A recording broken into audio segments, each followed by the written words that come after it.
Muy buenas tardes, Carlos, gracias por la invitación. Saludos a todos los profesores, asistentes.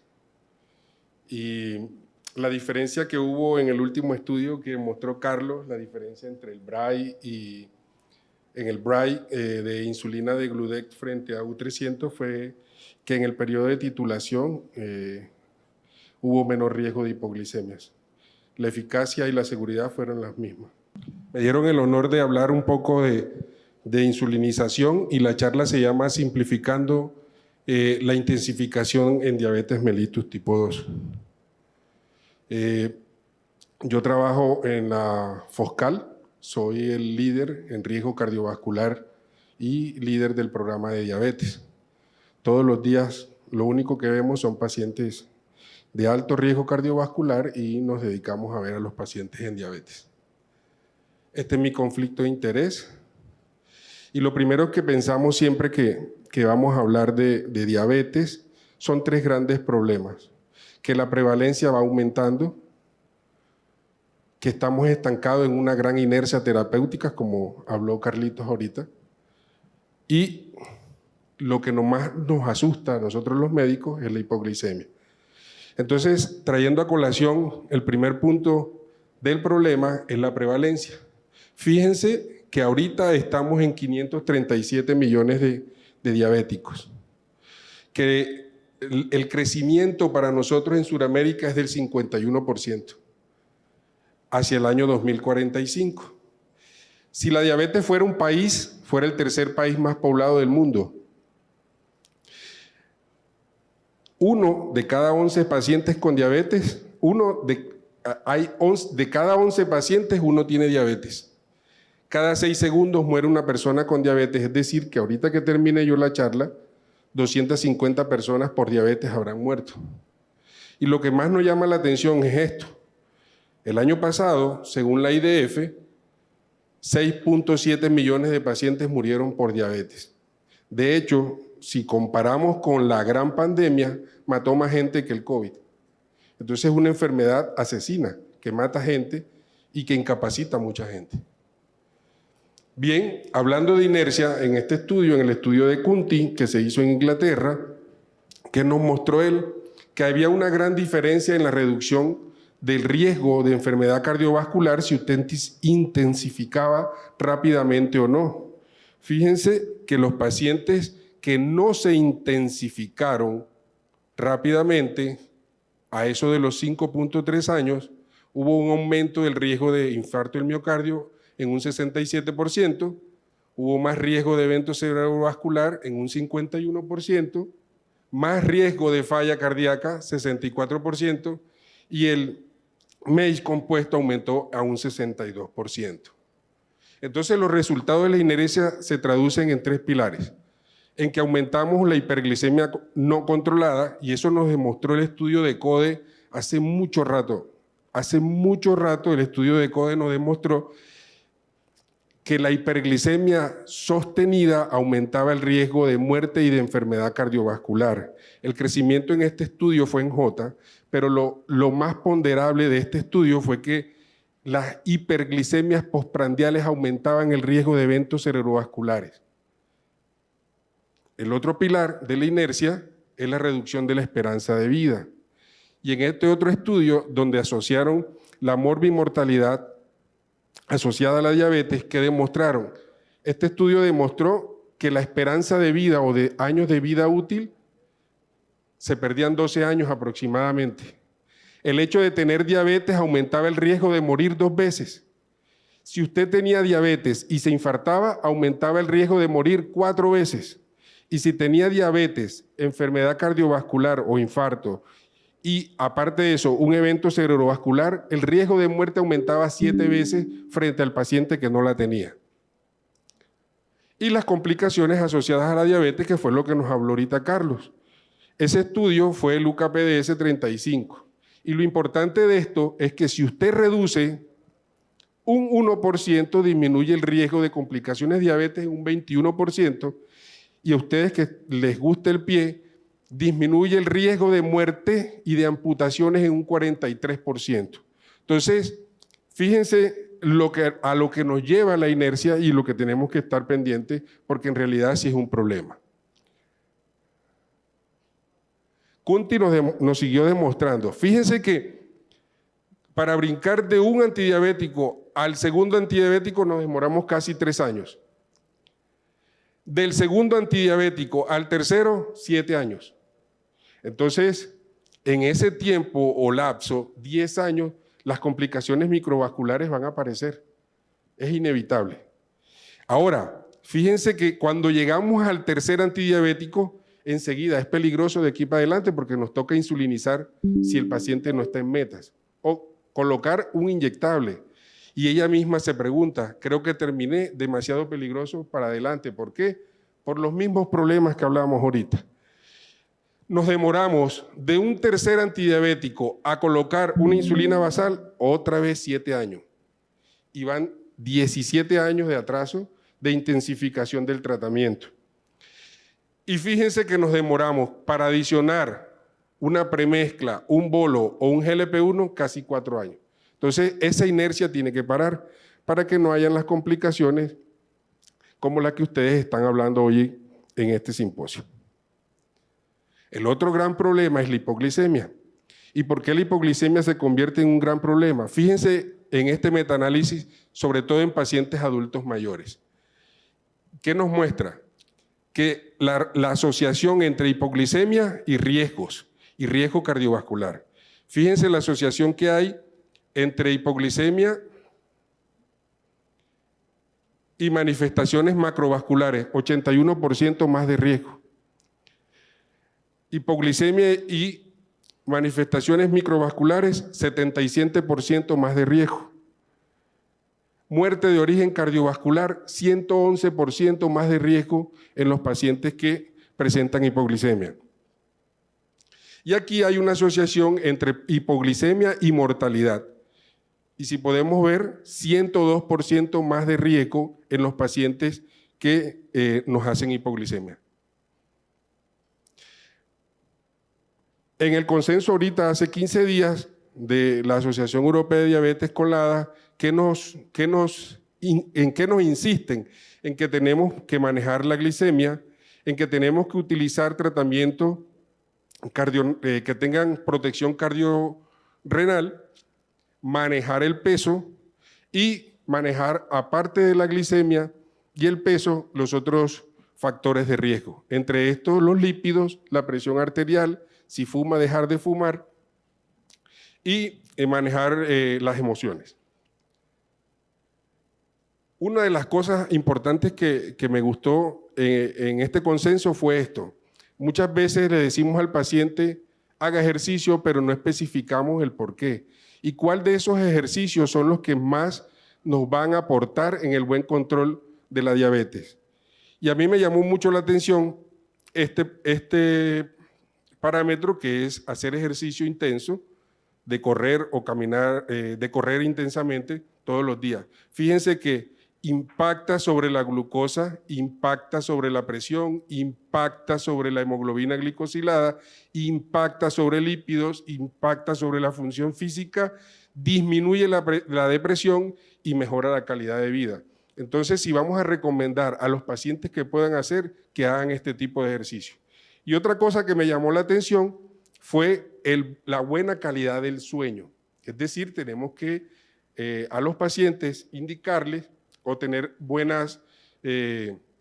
mejorar la calidad del sueño. Fíjense que impacta sobre la glucosa y la secreción de insulina, impacta sobre el peso, sobre la presión, impacta sobre la hemoglobina glicosilada y sobre los lípidos, y también sobre la calidad de vida. Entonces, 2 pilares para ayudar a mejorar el control metabólico de los pacientes es que haga ejercicio y que duerma bien. Nos mostraron este gran esquema, ya todos los conocemos, no cambió mucho, sino ciertas cosas. Si su paciente está con diabetes, cambios del estilo de vida, hacer una programación con él inteligente y adecuada a su hábito social y cultural. Si tiene eventos cardiovasculares o vasculares, la droga o el medicamento indicado son los GLP-1, si está con falla cardíaca los ISGLT2 y si tiene eventos a nivel renal o daño órgano renal, el medicamento ideal también son los ISGLT1. Si a pesar de eso el paciente no está controlado, entonces debemos utilizar medicamentos con alto impacto de eficacia, y entre estos, los de alto impacto de eficacia son dulaglutide, semaglutide, tirsiparatide, las insulinas, la combinación oral. Ellos recomiendan de inicio uso de 3 antidiabéticos orales para impactar sobre la hemoglobina glicosilada, y de lo que vamos a hablar hoy, de los inyectables en asociación de GLP-1 y insulina basal. Este fue el papel de la insulina. Ellos dicen o consideran utilizar insulina cuando haya severa hipoglicemia. Severa hipoglicemia es 2% por encima de la meta que le trazaste a tu paciente si ya tiene antidiabéticos orales y no los ha llevado a la meta. Hiperglicemia es si el paciente está por encima de 11%, si el paciente está con glicemias por encima de 300 miligramos por ciento. Hiperglicemia es todos los estados agudos de la diabetes, estado hiperosmolar y cetosis.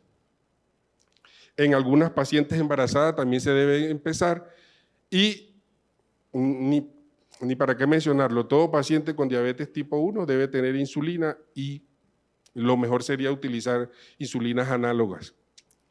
Entonces, también nos recomiendan que si el paciente no está en metas, iniciemos un GLP-1 antes de utilizar insulina. Y la insulina, titularla, si la vamos a empezar, con 10 unidades o de 0,1 a 0,2 unidades por kilo día. Ellos nos dicen considerar utilizar la combinación si lo que no quieres es ganar peso, ahorrar insulina y evitar hipoglicemias. Entonces, con esto contamos. Las insulinas actuales y emergentes que tenemos, en las que tenemos las insulinas preprandiales, las de acción corta, y de la ultra rápida y las rápidas. Dentro de las de acción rápida, aquí en el país tenemos 3, que son glulicina, Aspar y Lispro. Dentro de las insulinas de acción rápida, la cristalina todavía la tenemos.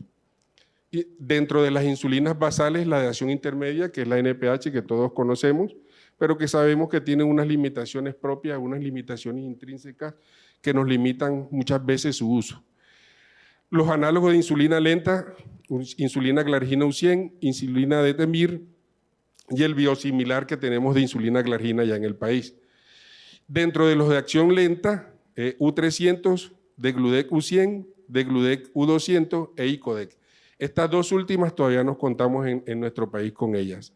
Las premezclas, que algunos tuvimos la oportunidad de utilizarlas, ya no se comercializan en el país, y las otras son las combinaciones con GLP-1, de las cuales contamos la combinación de gludec-liraglutide y la combinación lixisenatide o insulina glargina, que es la que patrocina este simposio.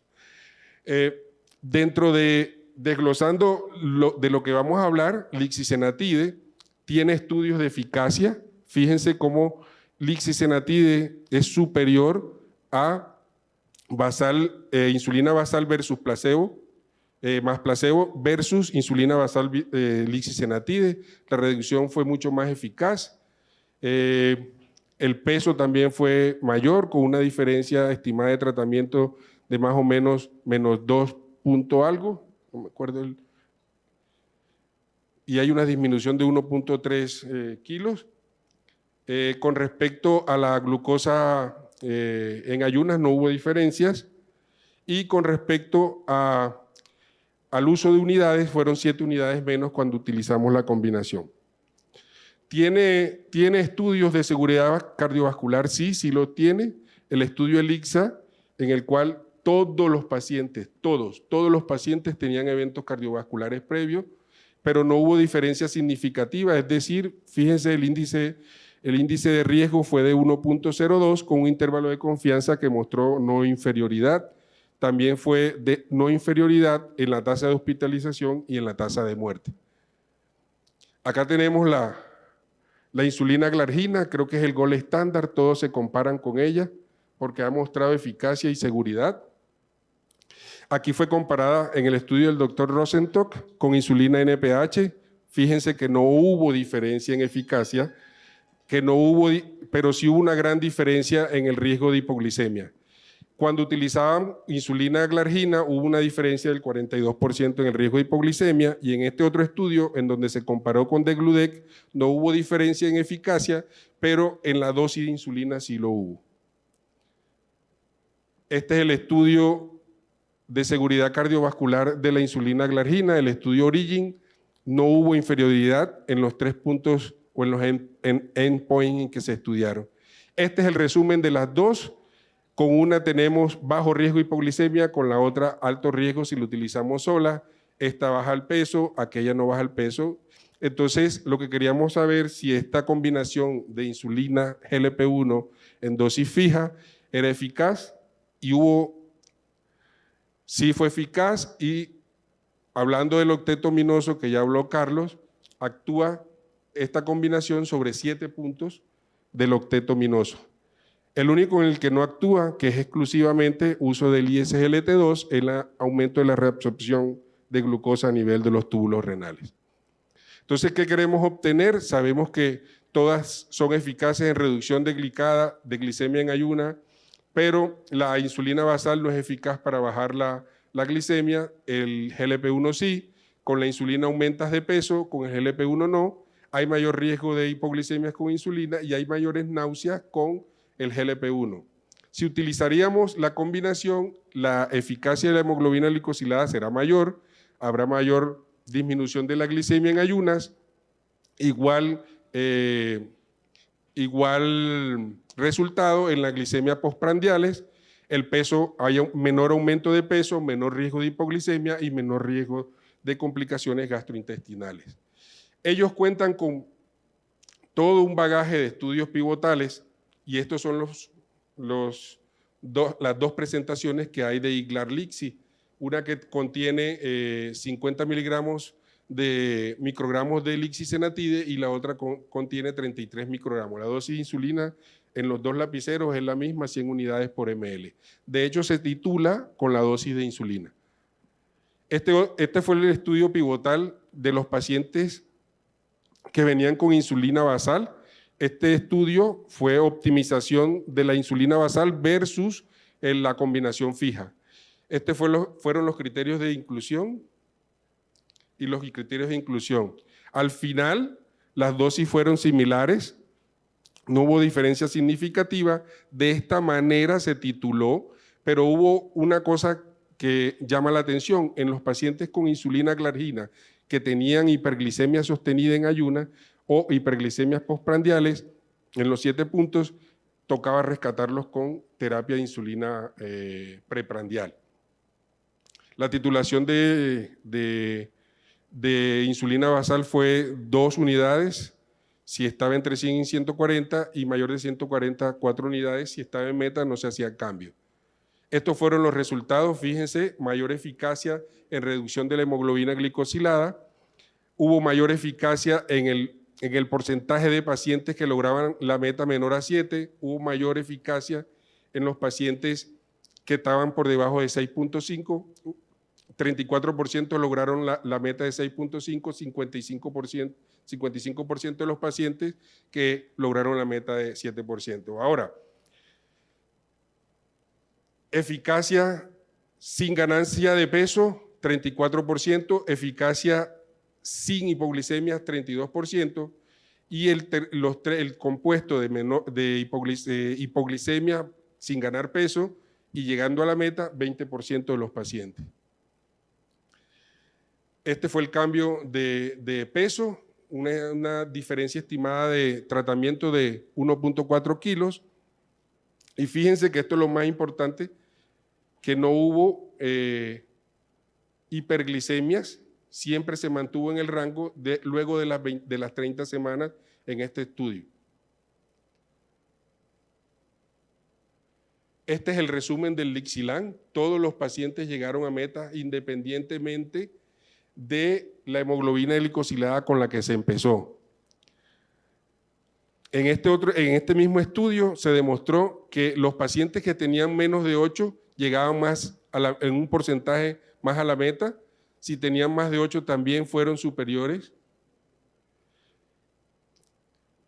Independientemente de la edad de la diabetes, también fue superior el porcentaje a los que se lograron la meta. Y esto nos indica que el tiempo de la diabetes no es una talanquera para utilizar la insulina basal unida a un GLP-1. Igualmente, en los pacientes con índice corporal menor a 30, el 58.3 lograron la meta, y los pacientes con índice de masa corporal mayor a 30, 52.4% lograron la meta. El otro estudio fue la optimización de GLP-1 versus la combinación fija. El 40% de estos pacientes tenían un GLP-1 de alta intensidad, tenían liraglutide y tenían dulaglutide. Eran medicamentos que impactan fuertemente en la glicemia, y se hizo luego un switch optimizando el GLP-1 y colocándose la combinación. Estos son los resultados: superioridad en el resultado de la disminución de hemoglobina glicosilada, con una diferencia de tratamiento de -6, con una reducción de más o menos 1% de la hemoglobina glicosilada. El porcentaje también fue mayor de los que lograron la meta de 7 y 6.5, y hubo una diferencia en la reducción de la glucosa en ayunas. Los 7 puntos al final del estudio no sobrepasaron los 144 miligramos por ciento, como lo indica ahí. El cambio de miligramaje también fue superior, y la diferencia de peso sí hubo una diferencia significativa en ganancia de peso frente al GLP-1, y eso era obvio, porque los GLP-1 no aumentan de peso.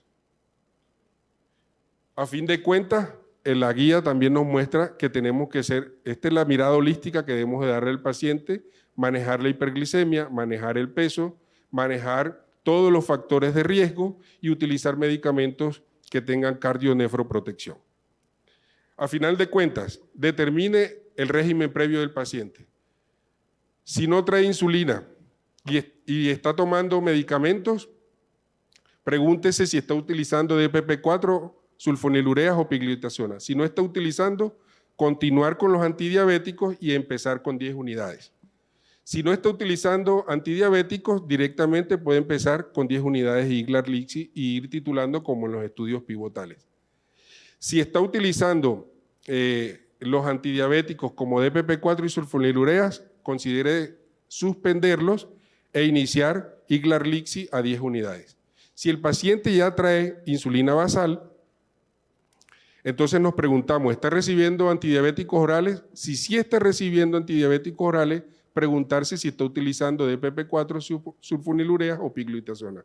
Si no lo está usando, continuar con los antidiabéticos orales, y hay que mirar la dosis previa que trae el paciente. Si el paciente trae menos de 20 unidades, empezamos con 10. Si el paciente trae entre 20 y 30 unidades, iniciamos con 20 unidades. Y si el paciente trae más de 30 unidades, utilizamos 30.